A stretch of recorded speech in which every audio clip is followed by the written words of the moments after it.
حضور ارشاد فرماتے من نفس عن مومن کربۃ من کرب الدنیا نفس اللہ عنہ کربۃ من کرب یوم القیامہ،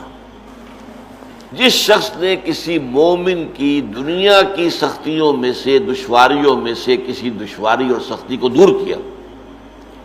اللہ تعالیٰ قیامت کے دن اس کی سختی اور دشواریوں کے اندر سے کمی کرے گا۔ یہاں اہل ایمان کے ساتھ اگر حسن سلوک کرو گے اس کا اجر اللہ کے ہاں ملے گا۔ اللہ تعالیٰ وہ سختیاں جو ہیں یوم القیامہ بڑی شدید اس کے جو احوال ہیں، وہ جو کہا جاتا ہے روایتی طور پر کہ پسینہ جو ہے وہ گردنوں تک آیا ہوا ہوگا اور سورج جو ہے وہ سوا نیزے پر ہوگا، یہ چیزیں جو ہیں بات کو سمجھانے کے لیے ہیں۔ بہرحال اس وقت کی سختیوں کو اللہ تعالیٰ جو ہے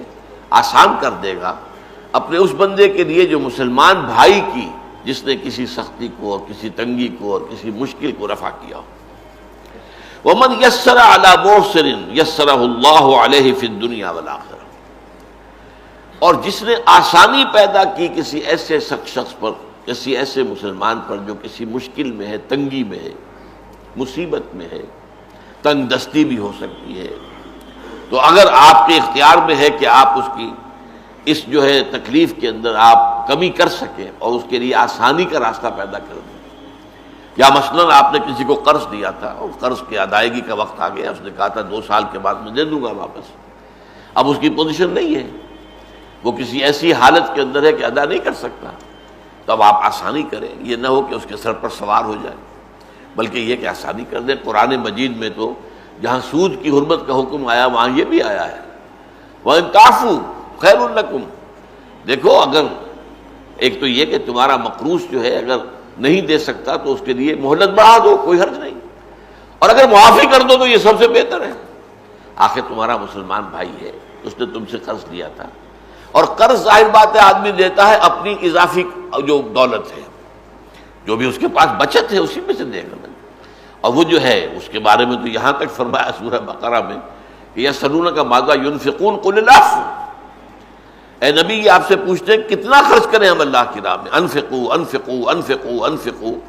تکرار تو بہت ہو رہی، کتنا؟ فرمایا جو بھی تمہاری ضرورت سے زائدہ دے دو، لیکن یہ روحانی تقاضا ہے، یہ قانونی تقاضا نہیں ہے۔ قانونی تقاضا بعض لوگوں نے اس کو قانونی بنا دیا اور اس رائے پر پہنچ گیا، ان میں حضرت ابو ذر غفاری رضی اللہ تعالیٰ عنہ جیسے جلیل القدر صحابی بھی تھے، کہ کوئی سونا چاندی اپنے پاس رکھنا مطلقاً حرام ہے، نہیں، یہ ان کے اندر چونکہ انتہائی زہد تھا تو اس کا یہ مظاہرہ ہوا۔ لیکن یہ ہے کہ یہ ہے آپ نے جو کوئی دولت آپ کے پاس تھی آپ نے اس میں زکوٰۃ ادا کر دی، باقی آپ کا ہے، آپ اپنے پاس رکھ سکتے ہیں، اور وہ آپ کی اولاد کو منتقل ہو سکتا ہے۔ وراثت کا قانون آخر کب کیسے لاگو ہوگا؟ اگر اپنے پاس کچھ رکھنا ہی نہیں ہے تو وراثت کس کی ہوگی؟ تو قانون کا معاملہ اور ہے۔ میرا اس پر کتاب چاہے بہت اہم، اسلام کا معاشی نظام، کہ وہ 2 نظام ہیں اسلام کے معاشی، ایک ہے روحانی لیول کے اوپر، احسانی لیول کے اوپر، ایک ہے قانونی لیول کے اوپر۔ قانونی لیول پر آپ نے جو کمایا حلال سے کمایا، حرام سے نہیں کمایا، اور اگر ایک وہ آگے بڑھ گیا نصاب سے تو زکوٰۃ دے دی، اب قانونی طور پر باقی تمہارا ہے۔ روحانی کیا ہے کہ اس کو بھی اللہ کے راستے میں دے دو، یسألونک ماذا ينفقون قل العفو۔ تو اگر تمہارا کوئی مقروض ہے اور وہ سختی میں ہے، ادا نہیں کر سکتا، تو پہلی بات تو یہ کہ اسے مہلت دے دو، آسانی کر دو۔ وَمَن يَسَّرَ عَلَى مُعْسِرٍ، اور اگر اس سے بھی آگے جیسا کہ میں نے بتایا سورہ بقرہ میں آیا ہے، اگر معافی کر دو تو تمہارے لیے بہت ہی بہتر ہے، بہت بڑی کمائی، بہت بڑی نیکی بن جائے گی۔ یسر اللہ علیہ فی الدنیا والآخرہ، تو جو شخص اپنے کسی مومن بھائی کی کسی تنگی کو، سختی کو نرمی میں بدلے گا تو اللہ تعالیٰ دنیا اور آخرت میں اس کے لیے آسانیاں پیدا کر دے گا۔